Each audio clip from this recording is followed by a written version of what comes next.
ପରୀକ୍ଷା 20 ତାରିଖ ପରୀକ୍ଷା ହେଲା କଣ ହବ? ପାଠ ପଢି ବଡ ଲୋକ ହେଇଛି। ପାଠ ପଢିଲେ ସବୁ ଭଲ ଲୋକ ହେଇଯାଉଛ। ମୋ ବାପା କହିଛି ପାଠ ପଢିକି ତୁ ଚାକିରି କରନେ ମତେ ପୋଷିବୁ ଖାଇତେ ଦବୁ।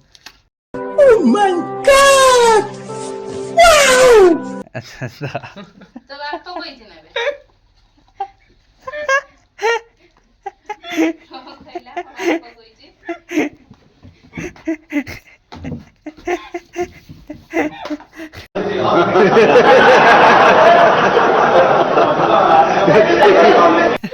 ଆସେ ନା ହଉ ହଉ ତ ବାପା କଣ କହିଛି? ବାପା କହିଲା ପାଠ ପଢିବୁ ଚାକିରି କରିବୁ ବଡ ଲୋକ ହେଲେ ମତେ ପୋଷିବୁ। ଆଚ୍ଛା ଆଚ୍ଛା ତୁ ତାହେଲେ ବଲୁ କି ହଉ ମାନେ ପାଠ ପଢିଗଲା ମାନେ ବଲୁ ବଡ ଲୋକ ହେବୁ। ମୋ ବାପା କହିଛି ନା ନା ଚାକିରି କରିବୁ। ଚାକିରିଟା କୋଉ ଚାକିରିଟା କହିଥିବ ନା କିଛି ମୋ ନା ବାପା କହିଛି ତୁ ବିଲରେ କାମ କରିକି ମତେ ପୋଷିବୁ।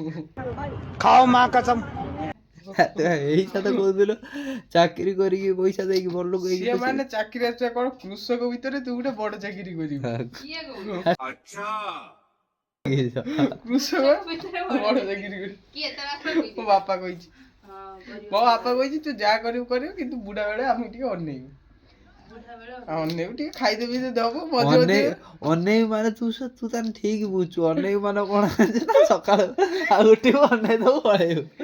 ମୋ ବାପା କହିବ ଖାଲି ମଝିରେ ମଝିରେ ଟିକେ ଚିକେନ ଟା କରିବୁ ଆଉ ମାଛ ଟା କରିବୁ। ଯାହା କରୁଛୁ କର ଆଉ କିଛି ଆଉ କରିବୁନି। କିଛି ମଝିରେ ମଝିରେ ଟିକେ କରିଦବୁ ଆଉ।